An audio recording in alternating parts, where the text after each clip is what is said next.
அனைத்துலக உயிரோடை தமிழ் ILC தமிழ் உயிரோடை தமிழில் அன்பர்களே அரசியல் களம். இன்றைய அரசியல் கள நிகழ்ச்சியில் பிரித்தானியா அவர்களது போரியல் ஆய்வாளர் அருஷ் அவர்கள் இணைகின்றார். வணக்கம் அருஷ் அவர்களே. வணக்கம் தனஞானி. அனைத்துலக உயிரோடை தமிழ் உறவுகளுக்கு அன்புள்ள வணக்கம். அரசியல் கள நிகழ்ச்சியில் நாங்கள் முதலில் இலங்கையின் ஜனாதிபதி அனுரகுமார திசாநாயக்கா அவர்கள் அமெரிக்காவுக்கு பயணமான செய்தியை நாங்கள் இங்கே ஏற்கனவே பேசியிருந்தோம். அங்கே ஐக்கிய நாடுகள் பொது சபையில் அவர் உரையாற்றி இருக்கின்றார் என்ற விடயங்களை நாங்கள் பேசியிருக்கின்றோம். எப்பொழுது நாங்கள் கூறலாம், அனுரகுமார திசாநாயக்கா அவர்கள் அந்த சபையில் பொது சபையில் தன்னுடைய கன்னி உரையை ஆற்றி இருக்கின்றார். நிச்சயமாக அவர்களுடைய தரப்பில் பலர் கூறும் பொழுது சில விடயங்கள் கூறுவார்கள், இது எங்களுக்கு பழக்கமில்லாத விடயங்கள், முதல் தடவையாக நாங்கள் செய்கின்றோம் என்றெல்லாம் சில நேரங்களில் கூறிக்கொண்டு வருவார்கள். நீங்கள் நிச்சயமாக அனுரகுமார திசாநாயக்கா அவர்கள் நியூயார்க்கில் ஐக்கிய நாடுகள் பொது அந்த அமர்வின் பொழுது உரையாற்றியிருப்பார். அந்த உரையில் நீங்கள் என்ன அவதானித்தீர்கள்? எவ்வாறு அந்த உரையை அவர் கையாண்டார் என்று கூறுவீர்களா? UN இந்த பொதுச்சபை இந்த அமர்வு இடம்பெற்றிருந்தது. கிட்டத்தட்ட 140க்கு மேற்பட்ட அரசு தலைவர்கள் அங்கு பங்கு பெற்றிருந்தார்கள். ஆனால் முக்கிய நாடுகளில் பலர் செல்லவில்லை. உதாரணமாக ரஷ்யாவின் அதிபரோ, சீனாவின் அதிபரோ, இந்தியாவோ இந்த பிரதமரோ என்று சொல்லி பலர் அங்கு செல்லவில்லை. இருந்த போதும் அனுரகுமார திசாநாயக்கா அங்கு சென்றிருந்தார். அது அங்கு வந்து அமெரிக்க அதிபர் டொனால்ட் ட்ரம்ப் அவர்களும் சென்றிருந்தார். டொனால்ட் ட்ரம்ப் சென்ற போது அவர் அங்கு சென்ற போது உங்களுக்கு தெரியும், எங்கு சென்றாலும் ஒரு மிகப்பெரிய ஒரு பேசு பொருளாக இருப்பார். பிரான்சின் தலைவர் இமானுவேல் மேக்ரோனை நடுரோட்டில் நிற்க வைத்திருந்தார். அதன் பிற்பாடு துருக்கியின் அதிபர் ஏர்டோகனையும் நடுரோட்டில் நிற்க வைத்திருந்தார்.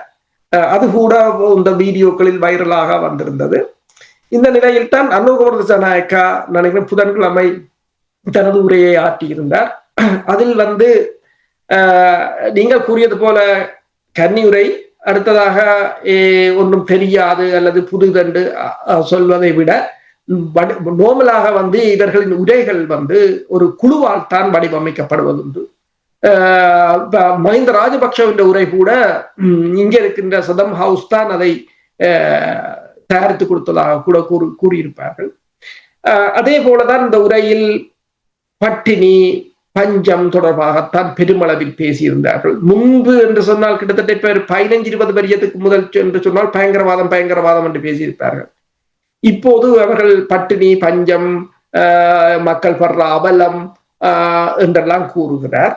அதில் அவர் கூறியதில் ஒன்று வந்து இனத்துவசம் வந்து ரேசிசம், அதுகள் வந்து தவறானது. ஆனால் அங்கு இலங்கையில் என்ன நடக்கிறது என்பதை அவர் மறந்துதான் அவர் அதில் பேசுகின்றார். இனத்துவசம் தவறானது என்று சொல்லி அதனால் ஏற்படுகின்ற விளைவுகள் தொடர்பாக பேசியிருந்தார். அதே நேரம் காசா தொடர்பாக அவர் குறிப்பிட தவறவில்லை.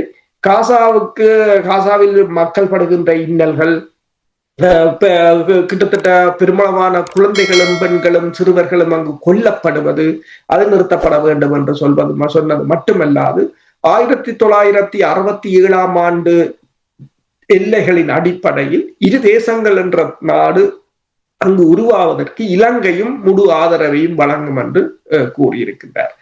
அதே நேரம் இந்த இந்தியாவின் ஜவஹர்லால் நேரு தொடர்பாக கூட ஒரு சந்தர்ப்பத்தில் இந்த ஜனநாயகம் தொடர்பாக பேசும்போது கூறியிருந்தார். அதாவது எல்லா நாடுகளையும் ஒரு பேலன்ஸ் பண்ணி போற ஒரு போக்கைத்தான் அவர் கடைபிடித்திருந்தார். கூடுதலாக தற்போதைய இந்த உலக ஒழுங்கில் வந்து அவருக்கு ஒன்று தெரிகிறது, உலக ஒழுங்கு குழம்பி போயிருக்கிறது என்றால் மிகவும் கவனமாக தனது உரையை எழுதியிருக்கின்றார். கூடுதலாக இந்த கிளைமேட் சேஞ்சாக இருக்கலாம், தற்போது பொருளாதார நெருக்கடியாக இருக்கலாம், பசியாக இருக்கலாம், பட்டினியாக இருக்கலாம், இலங்கை மக்கள் தொகையை குறிப்பிட்டிருந்தார். 22 மில்லியன் மக்கள் இருக்கின்ற தேசம் உலகத்தின் சனத்தொகையுடன் ஒப்பிடும் போது 0.3% பாப்புலேஷன் என்ற கணக்குகளை எல்லாம் கூறியிருந்தார். ஆனால் அங்கு இலங்கையில் ஒரு இனப்பிரச்சனை இருக்கிறது என்றோ அல்லது இலங்கையின் மக்கள் அது தொடர்பாக அவர் பேசவில்லை. அவர் பேச போறதும் இல்லை, அவர் பேசவும் மாட்டார். அது தொடர்பாக அவர் பேசவில்லை.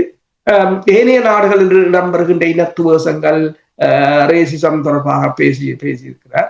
காசாவில் இரு தேசங்கள் வேண்டும் என்று கேட்டவர், ஆனால் இங்கு தமிழர் தொடர்பாக எதையும் பேசவில்லை. ஆனால் ஒன்று மட்டும் தெளிவாக இருக்கிறது என்று சொன்னால், நீங்கள் அதில் பார்க்கலாம், எங்கள தமிழ் அமைப்புகளை நீங்கள் பார்க்கலாம், இந்த காசான்னு சொல்லவே பயப்படுவார்கள். இஸ்ரேலுக்கு கோபம் வந்துருமோ, அமெரிக்காவுக்கு கோபம் வந்துருமோ, இந்தியாவுக்கு கோபம் வந்துருமோன்னு இல்லை. ஆனால் நீங்கள் ஒரு தேசமாக எழும்ப வேண்டும், நீங்கள் ஒரு இறமை உள்ள இனமாக எழும்ப வேண்டும் என்று சொன்னால் நீங்கள் சுதந்திரமாக பேச பழக வேண்டும் முதலில். அதுதான் முக்கிய காரணம். இந்த ஒவ்வொரு நாடுகளும் அதை வடிவாக நிரூபித்து விட்டு சென்றிருக்கிறார்கள். அவர்கள் தாங்கள் ஒரு இறமை உள்ள இனம், தாங்கள் ஒரு சுதந்திரமான தேசம் என்றால் அப்படித்தான் பேரும். அடிமைகள் என்று சொன்னால் அது அவருக்கு கோமரும் இவருக்கு கோமரும் என்று நாங்கள் பலதை விட்டுத்தான் செல்வோம். நான் ஏன் இதை கூறுகிறேன் என்று சொன்னால், அவர் இந்த உரையில் எல்லாவற்றையும் பேலன்ஸ் பண்ணி, இந்தியாவையாக இருக்கலாம், ரஷ்யாவாக இருக்கலாம், உக்ரைனாக இருக்கலாம், காசா, எல்லாவற்றையும் பேலன்ஸ் பண்ணி போறது நாளைக்கு ஒரு வாக்கெடுப்பு ஐக்கிய நாடு சபை மனித உரிமைகள் ஆணைக்குழுவில் வந்தால் கூட எந்த நாடும் அவருக்கு எதிராக போர்க்கொடி கைதூக்க விரும்பாது. எல்லோரையும் அது சிறிய நாடு என்றும் அவர் சொல்லிவிட்டார். அப்ப எந்த நாடும் அவருக்கு எதிராக போர்க்கொடி தூக்க விரும்பாது. இப்போ அமெரிக்கா, பிரித்தானியா போன்ற நாடுகளை பொறுத்தவரையில் அவர்கள் தங்கள் தீர்மானங்களை கொண்டு வரும்போது தாங்கள் நேரடியாக கதைச்சு தங்கள் இன்ஃபுளுன்ஸ்ல தான் வாக்களிக்க வைக்கிறார்களே தவிர தமிழர்களுக்காக யாரும் வாக்களிப்பதில்லை. ஆனால் அனுரகுமார் திசாநாயக்காவுடைய இந்த அணுகுமுறையை நீங்கள் பார்க்கும் பொழுது ஒரு சரியாக, அதாவது சர்வதேச நாடுகளோடு ஒத்துப்போகக்கூடிய வகையில் புதிய ஒரு முயற்சியாகத்தான் பார்க்கப்படுது. ஆனால் நீங்கள் கூறுவது போல் அவர்களுடைய முழு முயற்சிகளும் சிங்கள மக்களை நோக்கியே இருக்கிறதே, தமிழ் மக்கள் நோக்கி இல்லை என்றதை நீங்கள் தெளிவாக அது உணர்ந்தபடியாகத்தான் நீங்கள் அப்படி கூறுகிறீர்கள். பொதுவாக பரவலாக இவருடைய இந்த உரை தொடர்பாக என்ன எவ்வாறு பார்க்கிறார்? சிங்கள மக்களை பொறுத்தவரையில் அவர்கள் அதை பெரிய ஒரு நல்ல உரையாக தான் அவர்கள் பார்க்கிறார்கள். ஏன் சில தமிழர்களை பொறுத்தவரையிலும் கூட ஏதோ அந்த உரை மிகவும் தரம் வாய்ந்த உரையாகவும், உலகத் தலைவர்கள் சொக்கி எங்கேயோ இடத்தில் நான் பார்த்தேன், உலகத் தலைவர்கள் சொக்கி நின்றார்கள் என்றெல்லாம். அதுல அப்படி சொக்குறதுக்கு ஒன்றும் இல்லை. நானும் கேட்டேன், 17 நிமிஷம் இதை பார்த்த அப்புறம் தான் நான் கேட்கணும் என்று கேட்டேன். அப்படித்தான் போடுவாங்க, என்ன வியூவர்ஸை கூட்டுறதுக்காண்டி அப்படித்தான் போடுவாங்க. ஆனால் என்ன பிரச்சனை என்று சொன்னால், சிங்கள தேசத்தை பொறுத்தவரையில் அவர்கள் இந்த உலகத்தை பேலன்ஸ் பண்ணி தங்கள் இறமையையும் தங்கள் மக்களின் நலனையும் பாதுகாப்பதற்காக, இப்ப அமெரிக்கா டொனால்ட் ட்ரம்ப் என்ன செய்கிறார், அமெரிக்கா ஃபர்ஸ்ட் என்று சொல்றார். எல்லாரும் அர்த்தம் சொல்றாங்க. நாங்கள் அவர் எங்களுக்கு நல்லது செய்யணும். எதிரி தமிழ் இனம் தான், நான் அடிக்கடி சொல்வேன், தமிழ் இனம் தான் ஒன்று எதிரி தங்களுக்கு நல்லது செய்யணும் என்று நினைக்கிறேன். அப்ப எதிரியாக பார்க்க வேண்டும். ஆனால் அவர்கள் பழகலாம், பிரச்சனை இல்லை, பழகலாம், பேசலாம். அந்த நிலையில் வைத்திருந்தோம் என்று சொன்னால் இந்த எவ்வளவு சிக்கல்கள் வந்திருக்கா. என்னுடைய பிரச்சனை இதுதான். அதாவது ஒவ்வொருத்தரும் தங்களுடைய நாட்டின் நலன் கருதி செயல்படுகிறார்கள். தமிழர்கள் மட்டும்தான் எங்களுக்குள் பிரிவும் பிரச்சனையும் வாய் துறந்தால் பெரிய பிரச்சனையாக இருக்கிறது. அதை பழக வேண்டும், கற்றுக்கொள்ள வேண்டும். அதாவது இனத்துக்காக எவ்வாறு நாங்கள் செயல்படலாம் என்று பாருங்கள். நீங்கள் சற்று முன்னதாக நாங்கள் இன்னொரு நிகழ்ச்சியில் பேசும் பொழுது இந்தியாவுக்கு சென்றார்கள், பாரதிய ஜனதா கட்சியினுடைய முக்கிய உறுப்பினரை சந்தித்தார்கள். வரவேற்கக்கூடிய விடயங்கள். ஆனால் ஏன் ஒளிவு மறைவாக அதை செயல்படுத்த வேண்டும் என்பதுதான் மக்கள் மத்தியில் கேள்விகளை எழுப்புகின்றது. என்றால் இதுவரை காலமும், அதாவது ஆயுத போராட்டம் மௌனிக்கப்பட்ட பின்பு 16 ஆண்டுகளில் ஒரு சரியான வழியில் பயணிக்காதனுடைய விளைவுதான் இந்த மக்கள் இவர்கள் மீது தங்களுடைய அந்த வெறுப்பை வெளிக்காட்டுகிறார்கள். இந்த நிலைமையை பார்க்கும் பொழுது அனுரகுமார் திசாநாயக்காவை பொறுத்த மட்டும் அவர் சரியாக செயல்பட்டிருக்கார். தமிழ் மக்கள்லாம் இதை எப்படி சரியாக நாங்கள் தமிழர்களுக்கு சாதகமாக இருக்க வேண்டும் என்று அதை பார்த்து செயல்படுத்துவதுதான் தமிழ் மக்களுடைய பொறுப்பு. என்னவோ நாங்கள் பொறுத்திருந்து பார்ப்போம். அதாவது அனுரகுமார் திசாநாயக்கா கூறுகின்ற விடயங்களை, தேர்தலுக்கு முன்னர் கூறிய விடயங்களும் சரி, தேர்தலுக்கு பின்னர் கூறுகின்ற விடயங்களை பார்த்தால் தமிழ் மக்களுக்கு ஒரு சரியான அரசியல் தீர்வு பெற்றுக் கொடுப்பார் என்ற ஒரு விதத்தில் தான் அவருடைய துணி, அவருடைய கருத்துக்கள் எல்லாம் அமைந்திருந்தது. ஆனால் உங்களுக்கு தெரியும், அங்கே பௌத்த பேரினவாதம் இருப்பதனால் அவர்களுடைய அணுகுமுறையில் இனி பலவிதமான கருத்துக்களை கூறுகிறார்கள். இராணுவத்தில் இருப்பவர்களுடைய நிலைமைகள் தொடர்பாக அப்படி பல சிக்கல்கள் இருக்கின்றது. எனவே நாங்கள் பொறுத்திருந்து பார்ப்போம் தமிழர்கள் தொடர்பாக அந்த அரசியல் தீர்வு. அதை நாங்கள் ஏற்கனவே பேசியிருந்தோம். சுவிட்சர்லாந்து, அமெரிக்கா போன்ற ஒரு அரசியல் தீர்வை கொண்டு வருவார்களாக இருந்தால் நிச்சயமாக அந்த இலங்கை தீவை சுவீட்சம் அடையக்கூடிய விதத்தில் எங்களுடைய தமிழ் தரப்பினர்களும் செயல்படுவார்கள் என்பதை நாங்கள் கூறியிருக்கின்றோம். சரி, அது பொது சபையில் நடந்தபடியும். இனி மனித உரிமைகள் சபையில் உங்களுக்கு தெரியும் தீர்மானம் கொண்டு வந்திருந்தார்கள். இப்பொழுது திருத்தப்பட்டிருப்பது போல் தெரிகின்றது. என்ன நிலைமை என்றதையும் சுருக்கமாக எங்களுடைய உறவுகளுக்கு கூறுங்கள். திருத்தப்பட்ட தீர்மானம் கசிந்திருக்கின்றது. 25ஆம் தேதி 26ஆம் தேதி சில சமயங்களில் வெள்ளிக்கிழமை அப்படி சபையில் சமர்ப்பிக்கலாம். பிறகு 6ஆம் தேதி அப்படி வாக்கெடுப்புக்கு விடலாம் என்று நினைக்கிறேன். ஆனால் அதுல எல்லாவற்றையும் ஏற்கனவே அது ஒரு உப்புச்சப்பில்லாத தீர்மானம். அதில் இப்ப எத்னிக் கன்ஃபிளிக்ட், மிலிட்டரைசேஷன், அதாவது இராணுவமயமாக்கல், இன மோதல்கள் என்பவை எல்லாவற்றையும் தூக்கி இருக்கிறார்கள். தமிழர்களுக்கும் முஸ்லிம்களுக்கும் எதிராக இடம்பெறுகின்ற சம்பவங்களையும் அதை தமிழர்களுக்கும் முஸ்லிம்களுக்கும் என்று மட்டும் இல்லாமல் விகிதாசார ரீதியாக என்றெல்லாம் மாற்றி கொண்டு வைத்திருக்கிறார்கள். இது அவங்களோட தீர்மானம். பிரித்தானியாவின், அமெரிக்காவின், மேற்குலகத்தின் தீர்மானம். இலங்கையை, இந்த இந்து சமுத்திர பிராந்தியத்தில் இருக்கின்ற இலங்கையை ஒரு பூகோள அரசியல் ரீதியாக அவர்களை தங்கள் கட்டுப்பாட்டுக்குள் வைத்திருப்பதற்காக கொண்டு வந்தது. அதை தமிழ் கட்சிகள் தமிழர்களுக்கு தெரியாது என்று நினைத்துக் கொண்டு தாங்கள் தான் அந்த நாடுகளை உசுப்பே கொண்டு வந்தது என்று சொல்லி இவ்வளவு நாளும் அவர்கள் செய்த நாடகம் இப்போது வேஷம் கலைந்திருக்கின்றது. ஆனாலும் அதுக்கும் ஏதாவது ஒரு காரணத்தை சொல்லிக் கொண்டு வருவார்கள். முன்னர் என்னுடன் ஒரு தமிழ் குழுவினர் பேசியிருந்தார்கள். அப்போது அவர்கள் அந்த தீர்மானத்தை தாங்கள் தான் கொண்டு வந்ததாகவும் தாங்கள் தான் இந்த நாடுகளுடன் தொடர்ந்து பேசுவதாகவும் அதில் எத்தனையோ மாற்றங்களை மனித உரிமைகள் ஆணைக்குழுவில போய் செய்ததாகவும் எல்லாம் கூறியிருந்தார்.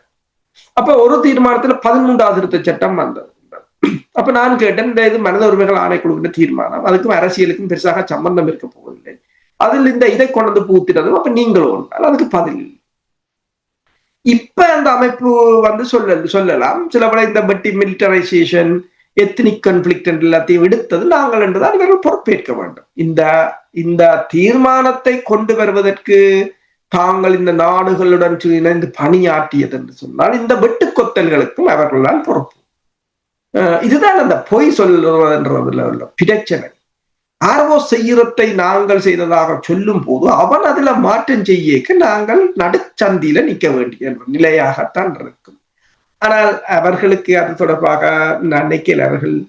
அது தொடர்பாக அவர்களுக்கு மணி மேக்கிங் மட்டும்தானே மைண்டில் இருக்கிறபடியால் இது தொடர்பாக அவர்கள் பெருசாக அலட்டி கொள்ள மாட்டார்கள் என்று நான் நினைக்கிறேன். தமிழர்களை பொறுத்தவரையில் இதில் தொடர்ந்து நம்பிக்கை வைப்பதை நாங்கள் இப்பவே இருந்து இதை சொல்ல விட்டோம். அலாம்பெல்லை அடித்துக் கொண்டுதான் இருக்கின்றோம். வேறு ஏதாவது வழிகள் இருக்குமா என்பதை, உங்கள் ராஜதந்திரத்தை நீங்கள் அனைத்துலக ரீதியில் உங்கள் ராஜதந்திர நகர்வுகளை தமிழ் இனமாக இவ்வாறு முன்னெடுக்க வேண்டும். சரி, ஒரு போராட்டங்களை கூட பாருங்கள். நீங்கள் இப்ப லடாக் பகுதி, இந்தியாவின் சீனாவின் எல்லையில் இருக்கின்ற பகுதியில அந்த மக்கள் 5 நாட்களாக கடும் போராட்டங்களை மேற்கொண்டு வருகிறார்கள். காவல்துறை வாகனங்கள் எரிக்கப்பட்டிருக்கிறார்கள். 33க்கும் மேற்பட்ட காவல்துறையினர் காயமடைந்திருக்கிறார்கள். பெருமளவானவர்கள் மக்கள் காயமடைந்திருக்கிறார்கள். 5 பேருக்கு மேல் இறந்திருக்கிறார்கள். அப்படி ஒரு போராட்டம். இப்ப பங்களாதேஷில் இடம்பெற்றது ஒரு போராட்டம், நேபாளத்தில் இடம்பெற்றது ஒரு போராட்டம். இப்ப மாநிலத்துக்கு உரிமை கேட்டுத்தான் இந்த லடாக் பகுதியில், அதுவும் Z ஜெனரேஷன் என்றுதான் கூறுகிறார்கள். அப்படி ஒரு போராட்டம் வடக்கு கிழக்கில் நடக்கக்கூடியதாக இருக்கிறதா? அரசுக்கு எதிரான ஒரு போராட்டத்தை வழிநடத்தக்கூடிய நிலையில் இருக்கிறார்களா? அந்த நிலைக்கு மக்களை வைத்திருக்கிறார்களா என்றால் இல்லை.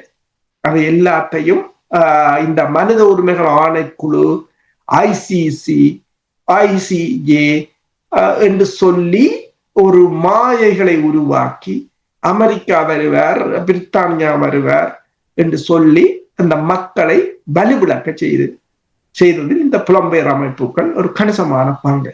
தாங்கள் ஓடி வந்தது மட்டுமல்லாது அங்கு இருக்கிறவர்களுக்கும் அச்சப்படுத்தி பயப்படுத்தி அந்த போராட்டத்தை அளித்தது. நிஜமா நீங்கள் கூறுவதை நான் புரிகின்றேன். ஆனால் தமிழ் மக்கள் எவ்வளவோ இழந்து எவ்வளவோ வலிகள் இந்த உலக பரப்பில் பாருங்கள், காசாவில் கூட நடக்கின்ற விடயங்களோடு ஒப்பிட்டு பார்க்கும் பொழுது தமிழர்கள் இழந்தது அதிகம். சாத்வீக போராட்டம், ஜனநாயக வழி போராட்டம் தான் அவர்களுடைய தெளிவாக இருக்கின்றது. அதனால் தான் தமிழர் தாயகத்தில் நடக்கின்ற போராட்டங்கள் நீங்கள் அதனுடைய வடிவத்தை நீங்கள் பார்க்கலாம். ஜனநாயக வழியில் தங்களுடைய போராட்டத்தை குறிப்பாக எழுக தமிழ், பொங்கு தமிழ் போன்ற விடயங்களை சமீப காலத்திலும் கூட நடத்துவதற்கான முயற்சிகள் எடுக்கப்படுகின்ற விடயங்களையும் கூறியதை நான் கேட்டிருக்கிறேன். சரி, அந்த விடயத்தை நீங்கள் தந்ததற்காக நன்றி. சாத்விக போராட்டம், ஜனநாயக போராட்டம் என்று சொல்லும் பொழுது உலகத்துக்கே உண்ணாவிரதம் இருந்து தண்ணீர் அருந்தாமலே தன்னுடைய உயிரை தமிழர்களுக்காக, தமிழ் இனத்துக்காக, அந்த மண்ணுக்காக, அந்த மண்ணுடைய இறமையை காப்பதற்காக தன்னுடைய இன்னுயிரை தியாகம் செய்தார் தியாக தீபம் திலீபன் அவர்களுடைய 38வது ஆண்டு நினைவேந்தலில் நாங்கள் இணைந்திருக்கின்றோம். நிச்சயமாக அது தொடர்பான விடயங்களை நீங்கள் அவதானித்திருப்பீர்கள். எங்களுடைய உறவுகளுக்கு கூறுங்கள் என்ன நிலைமை என்றதை. உண்மைதான். லெப்டினன்ட் கர்னல் திலீபன் அவர்களுடைய நினைவு தினம் தாயகத்தில் மட்டுமல்ல தேசமெங்கும் உணர்வு பூர்வமாகத்தான் அனுஷ்டிக்கப்படுகின்றது. என்ன பிரச்சனை என்று சொன்னால், அவரை கூட இப்ப எந்த இடத்திலும் தமிழீழ தேசிய கொடியையோ அல்லது அவரின் பதவி நிலையையோ எந்த நாடுகளும் யாரும் தடை செய்யவில்லை. ஆனாலும் அதை கூட அப்படி சொல்லக்கூடாது, இப்படி சொல்லக்கூடாது என்று சொல்லி பதவி நிலையை கூட விட்டு திலீபன் அண்ணாண்டு தான் அழைக்கிறார்கள் என்று சொன்னால் பிரச்சனை வந்து விடும்போது தான் அழைக்கிறார்கள். தமிழர் தேசத்தில் அது தமிழ், அதாவது விடுதலை புலிகளின் போராட்டம் என்பது எந்த ஒரு கட்சிக்காகவோ எந்த ஒரு குழுக்காகவோ செய்யவில்லை. புலம்பெயர் தேசத்திலும் அப்படித்தான் ஒரு குழு தான் அதை ஹைஜாக் பண்ணி வைத்திருக்கிறது போல. எனவேதான் புதுசாக வேற குழுக்கள் முளைக்கிறது. துவாராக்கு ஒரு குழு, தேசிய தலைவருக்கு ஒரு குழு என்று முளைக்கிறது. என்று சொன்னால் ஒரு குழு கை. அது இயக்கம் என்பது ஒரு எல்லாரும் வடிவாக விளங்கிக் கொள்ள வேண்டும். அது தமிழீழ நடைமுறை அரசின் ஒரு சொத்து. அது அந்துள்ள மக்கள், அது எந்த இயக்கமாக இருக்கலாம், யாராக இருக்கலாம், தாயகத்தை நேசிக்கிறவர்களுக்கு அவர்கள் ஒரு வழிகாட்டியாக இருப்பார்கள், அவ்வளவுதான். அப்ப அதே போலதான் அண்மையில் நடந்த சம்பவங்களை நீங்கள் பார்க்கலாம். வடக்கு கிழக்கில் அரசாங்க உறுப்பினர்களை கூட அங்கு அஞ்சலி செலுத்த விடாமல் தடுத்திருந்தார்கள். உண்மையில் ஒரு எதிரி அஞ்சலி செலுத்துவது கூட எங்களுக்கு ஒரு பெருமையாகத்தான் அதை பார்க்கலாம்.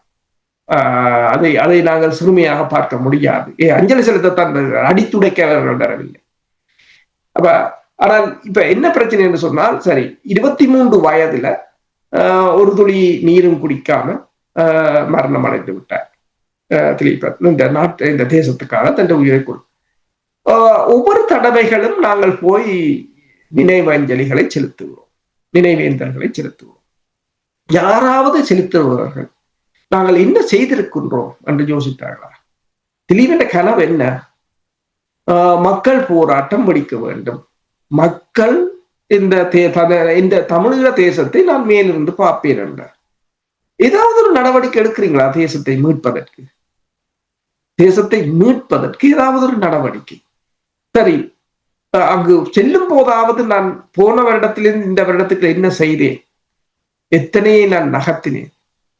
365 நாள் இருக்கின்றது. நீங்கள் ஒரு 10 நாளாவது வேலை செய்திருந்தால் என்ன வேலை ஒவ்வொருத்தரும் யோசித்து பார்த்திருந்தீர்கள் என்று சொன்னால் நாங்கள் இன்றைக்கு இந்த நிலையில இருக்க மாட்டோம். அதை ஒரு என்னென்று சொல்வது, ஒன்றுமே அந்த மாவீரர்களுக்கும் அந்த புனிதமானவர்களுக்கும் நாங்கள் செய்யாமல் வெறுமெனவே விளக்கை கொளுத்துவதையும் பூவை போடுவதோடும் அதை ஒரு ஹொலிடேயாக அல்லது அது ஒரு நிகழ்வாக அல்லது அதுவும் ஒரு நிகழ்ச்சியாக நடத்திவிட்டு செல்வதால் நாங்கள் இன்னும் அவர்களை ஒரு அவமதிப்பதாகத்தான் நான் வைப்பேன். உண்மைதான். 38 ஆண்டுகள் என்று சொல்லும் பொழுது அப்பப்பா, இவ்வளவு காலம் எங்களுடைய இனம் துவண்டு இவ்வளவு இன்னலுக்கு முகம் கொடுக்க வேண்டி இருந்திருக்கின்றது. அவ்வளவு முடிந்தும் 16 ஆண்டுகளாக 17 ஆண்டாக போகின்றது. இன்னும் எந்த ஒரு விதத்திலும் நாங்கள் நகரவில்லை என்று கேட்கும் பொழுது என்ன கூறுவதென்றே தெரியவில்லை. என்னவோ முன்னே காலெடுத்து வைப்பதற்கான முயற்சிகளை எங்களுடைய இனம் எடுக்க வேண்டும் என்றதை நாங்கள் இந்த இடத்தில் கேட்டுக்கொண்டு, இனி ஒரு சில விடயங்களை நாங்கள் இலங்கை தீவில் நடைபெறுகின்ற விடயங்களை பார்ப்போம். ஸ்ரீலங்கா அரசாங்கமும் சீனாவும் கூட்டு முயற்சி ஒன்றில் ஈடுபட்டிருப்பதாக செய்திகள் வருகின்றது. என்ன கூட்டு முயற்சி என்று கூறுவீர்களா? ரீஜனல் கம்ப்ரிஹென்சிவ் எக்கனாமிக் பார்ட்னர்ஷிப் என்று சொல்றது RCEP என்ற அந்த அமைப்பு. அதுல இப்ப China, Japan, south Korea, Australia, New Zealand போன்ற 10 நாடுகளுக்கு மேல் அதில் அங்கத்துவ நாடுகளாக இருக்கின்றது பொருளாதார கூட்டமைப்பு. அதில் ஹாங்காங், ஸ்ரீலங்கா, சிலி, பங்களாதேஷ் போன்ற நாடுகளும் இப்போது இணைவதற்குரிய முயற்சிகளை மேற்கொண்டு வருவதாக கூறப்படுகிறது. என்றால் இலங்கையை பொறுத்தவரையில் இப்போது இலங்கையின் பொருளாதாரம் மிகவும் ஒரு முக்கியமான பிரச்சனையாக இருக்கின்றது. இலங்கைக்கு மட்டுமல்ல, உலக பொருளாதாரமே அவ்வாறுதான் இருக்கின்றன. அப்ப அது இதுவரை இருந்த ஏற்றுமதி இறக்குமதி எல்லாம் மீண்டும் மறுசீரமைக்கப்பட வேண்டிய ஒரு நிலை இருக்கின்றது. வெவ்வேறு ஏற்றுமதி நாடுகளை நாட வேண்டிய நிலை இருக்கின்றது. வெவ்வேறு பிரதேசங்களுக்கு பொருட்களை கொண்டு செல்ல வேண்டிய ஒரு நிலை இருக்கின்றது. இந்த நிலையில் தான் இலங்கை இப்போது அங்கு சென்றிருக்கிறது. அண்மை காலமாக உங்களுக்கு தெரியும், சீனாவுக்கும் இலங்கைக்கும் இடையிலான உறவுகள் கொஞ்சம் விரிசல் அடைந்த நிலையில் இருந்தது. சீன தூதுவர் மஹிந்த ராஜபக்ஷவையும் ரணில் விக்ரமசிங்காவையும் சந்தித்ததும் இலங்கையுடனான உறவுகளில் அதாவது மஹிந்த ராஜபக்ஷ மீது இலங்கை கடும் நடவடிக்கை எடுக்கக்கூடாது என்று சீனா மறைமுகமாக எச்சரித்ததாக கூட கொழும்பு நாளேடுகள் எழுதியிருந்தன. சீன தூதுவர் சீன அரசாங்கத்தின் நேரடியான நேரடியான பணிப்பின் பேரில் தான் தனது வாகனத்தில் கொடியுடன் மஹிந்த ராஜபக்ஷவை சந்திக்க வந்ததாகவும் அதே போல ரணிலை சந்தித்ததாகவும் கூறி தெரிவித்திருந்தார்கள். அண்மை காலமாக சீனா நேரடியாகவே சில நாடுகளின் அரசியலில் தலையிட மெல்ல மெல்ல ஆரம்பித்து விட்டது. முன்னைய கொள்கைகளில் இருந்தான ஒரு மாற்றமாகத்தான் அதனை பார்க்கலாம். அப்ப இந்த நிலையில் இலங்கை மீண்டும் சீனாவிடம் இந்த RCEP-யில சேர்வதன் ஊடாக தனது அந்த பேலன்ஸை, அதாவது அந்த சமநிலையை தக்க வைப்பதற்கான ஒரு முயற்சியாகத்தான் பார்க்கலாம். அனுரகுமார் திசாநாயக்கா பொறுத்த மட்டும் இந்தியாவையும் சீனாவையும் சரியாக கையாளுகிறார் என்று நீங்கள் அவதானிக்கிறீர்களா? உண்மைதான். என்னென்று சொன்னால், இப்ப உங்களுக்கு தெரியும், இந்தியாவுக்கு ஹர்னி அவர்கள் போகிறார்கள். கௌரவ டாக்டர் பட்டம் வழங்கப்பட போகிறது. அவர் இலங்கைக்கு வந்த இந்திய கடற்படை தளபதி கூட ஹர்னியை தான் சந்தித்திருந்தார். அவர்கள் என்ன செய்கிறார்கள் என்று சொன்னால், இந்த ஒவ்வொரு துறையாக பிரித்து ஒவ்வொரு நாடுகளை கையாள்வதற்குரிய ஒரு வல்லமையில் தான் இருக்கிறார்கள். அப்ப இந்தியாவையும் அதில் தான் வடக்கு கிழக்கில் அவர்கள் பெரிய அளவில் கை வைப்பதில்லை. அதே போல சீனாவையும் அவர்கள் பேலன்ஸாகத்தான் நடத்தி கொண்டு போகிறார்கள். தற்போதைய நிலையில் அவர்களால் என்னென்று சொன்னால், இப்போது இந்தியாவுக்கும் சீனாவுக்கும் ஒரு பொது எதிரியாக வெஸ்ட் மாறி இருக்கின்றது. அப்ப இந்த நிலை இலங்கைக்கு கொஞ்சம் சாதகமாக இருக்கும். இவர்களை கையாள்வதற்கான வெஸ்டுடனான பிரச்சனை அது வேறு. இவர்களை கையாள்வதற்கு இப்போது இலங்கைக்கு ஒரு சாதகமான சூழல் தான். நன்றி அசோகலை. அந்த விடயங்களை நாங்கள் மேலதிக தகவல்கள் வரும்பொழுது நிச்சயமாக நாங்கள் உரையாடலாம். இனி நிறைவாக திருவில் செல்வா அவர்கள் யூத் விங், அதாவது இளையவர்கள் குழு அமைத்திருக்கிறார்கள். அதில் மேலதிகமாக இளையவர்கள் குழு அமைப்பதற்கு 25 பேர் கொண்ட இந்த குழு அமைப்பு குறிப்பாக தமிழர் தாயகத்தில் அமைப்பது தொடர்பான ஒரு செய்திகள் வந்திருக்கிறது. இந்த செய்தி தொடர்பாக நீங்கள் என்ன அறிந்தீர்கள்? உண்மைதான். என்று சொன்னால், நாங்கள் முதலில் பேசியிருந்தோம், JVP கிராமமாக வாசகசாலைகளாக இருக்கலாம், கோயில் நிர்வாகங்களாக இருக்கலாம், பாடசாலைகளின் மாணவர் ஒன்றியங்களாக இருக்கலாம், சிறிய சிறிய கிராமங்கள் தலைவர்களாக இருக்கலாம். எல்லாவற்றிலும் தங்கள் உறுப்பினர்களை புகுத்துவதன் ஊடாக ஒரு அரசியலை, கிராம மட்ட அரசியலை செய்து கொண்டிருக்கும். அண்மையில் ரணில் விக்ரமசிங்கா ஐக்கிய தேசிய கட்சியின் வருடாந்த மாநாட்டில் உரையாற்றும் போது கூட கூறியிருந்தார், நாங்கள் ஒவ்வொரு தேர்தல் தொகுதியிலும் 5 கூட்டங்கள் விகிதம் 1000 கூட்டங்களை நடத்த வேண்டும் என்று தங்கள் கட்சிகளுக்கு உத்தரவிட்டிருந்தார். என்ற கிராமம் எல்லோரும் அப்படித்தான் செல்கிறார்கள். இப்போது இந்த நிலையில் தான் இப்போது டில்வின் சில்வா 25 பேர் கொண்ட ஒரு இளைஞர் குழுவை கிராமத்தோறும் உருவாக்குவதற்கு, இது அவர் ஏற்கனவே வைத்திருக்கின்ற ஜுத்விங் இளைஞர் அணி என்ற அணியை விட மேலதிகமானது ஒரு சிறப்பு குழு என்று சொல்லலாம். அதை உருவாக்க போகிறார். என்றால் இதை மாகாண சபைக்கான ஒரு முன் நகர்வாகத்தான் இதனை பார்க்கிறார். அதாவது மாகாண சபை தேர்தல் தொடர்பாக நீங்கள் தேர்தல், அந்த மாகாண சபை தேர்தல் வருவதற்கு முன்னர் இந்த மக்களை ஒருங்கிணைத்து ஒரு ஒட்டுமொத்த தோல்வியை தமிழர்களுக்கு கொடுக்க போகிறார்கள். அதாவது வைப் அவுட் என்று சொல்றது, முழுக்க துடைச்சி அளிப்பது என்று சொல்றது. ஆனால் எங்களுடைய ஆக்கள் இப்ப இல்ல. அவர் தேர்தல் அறிவிச்சு அப்பையும் ஒழும்ப மாட்டினார். பிறகு தேர்தலுக்கு ஒரு கிழமை இருக்க அரவாசி பேர் ஃபோர்மன் பிளேயர் நிரப்புவினார், அதுல இல்லாம போவினார். மிச்ச பேர் அடிபட்டு ஒரு முடிவுக்கு வந்து கையெழுத்து வைக்க தேர்தல் பண்றோம். அது ப்ரோ ஆக்டிவ் ரியாக்டிவ் என்று சொல்றது. எங்கள் ரியாக்டிவ் அந்த நிலையில் கூட இல்லை. இதை நாங்கள் இத்தனை தரம் பேசினாலும் அதுதான் நிறைய தடவைகள் பேசி பேசி கலைத்து போய்விட்டேன். அதாவது சின்ன உதாரணம், குறுகிய கால திட்டம், இடைக்கால திட்டம், நீண்ட கால திட்டம், அதைத்தான் அவர்கள் செய்கிறார்கள். 6-7 ஆண்டுகளாக இந்த வானொலியில் மட்டுமே நாங்கள் பேசிவிட்டோம். ஆனால் நீங்கள் கூறுவது போல் தேர்தல் அடைத்தவுடன் 15 பக்கத்துல இருந்து வருவினர் ஒவ்வொருத்தரும் முதலமைச்சர் வேட்பாளராக இவரை நிறுத்த போறோம், அவரை நிறுத்த போறோம். ஆனால் இந்த முறை நீங்கள் கூறுவதை பார்த்தால் நிச்சயமாக அதற்கான வாய்ப்பு இருக்கின்றதேன்னு தெரியுமா? 5-6 எங்களுடைய பிரதிநிதிகள் அங்கே வேட்பாளராக இருப்பார்களாக இருந்தால், இவர்கள் களத்தில் இறங்கி இவ்வாறு செயல்படுவார்களாக இருந்தால் அந்த நிலைமையை இவர்கள் ஏற்படுத்தி கொடுத்தார்கள் என்றால் என்னவோ இதை நாங்கள் நடக்கின்ற விடயங்களை பார்த்து நாங்கள் இந்த விடயங்களை கூறலாம். நீங்கள் நினைக்கலாம் நாங்கள் அவருக்கு எதிரி இவருக்கு எதிரி. நாங்கள் ஊடகத்தில் என்னென்ன விடயங்களை பேச வேண்டுமோ அதை நாங்கள் பேசுகிறோம். நாங்கள் யாருக்கும் எதிரி இல்லை, யார் மீதும் காழ்ப்புணர்வில்லை. எவ்வளவு தரம் உங்களுக்கு சொன்னாலும் உங்களுக்கு புரியவில்லை என்றால் நாங்கள் ஒன்றுமே செய்ய முடியாது. அவ்வளவுதான் உங்களுடைய அறிவு என்பதை நாங்கள் கூறலாம், வேறு ஒன்றும் சொல்ல முடியாது. ஊடகம் விடயங்களை அங்கங்கே நடக்கின்ற விடயங்களை எடுத்து வந்து கூறுவதும் மக்கள் கூறுகின்ற விடயங்களை இதைத்தான் கஜேந்திர குமார் பொன்னமலா அவர்கள் தெளிவாக கூறியிருந்தார். கடந்த தேர்தலின் பின்னர் கூறியிருந்தார். அதாவது நீங்கள் மக்கள் கூறுகின்ற விடயங்களை கேட்கிறீர்கள், அதன் தொடர்பாக பேசுகிறீர்கள், அதை நாங்கள் கேட்க மறுத்தோம். அதனால்தான் எங்களுக்கு இந்த பின்னடைவு வந்தது என்பதை கூறியதையும் நான் கேட்டேன். அவர்களுடைய வாயால் வந்ததைத்தான் கேட்டதை நான் இங்கே கூறுகிறேன். நன்றி அரசு. நிகழ்ச்சியில் இணைந்து பலதரப்பட்ட விடயங்களை உயிரோடு தமிழ் உறவுகளோடு பகிர்ந்து கொண்டதற்காக உயிரோடு தமிழ் அன்பர்கள் சார்பாக நன்றி குறிக்கொண்டு மீண்டும் என்பது நிகழ்ச்சியில் இணைந்திருப்போம். அதுவரைக்கும் நன்றி, வணக்கம்.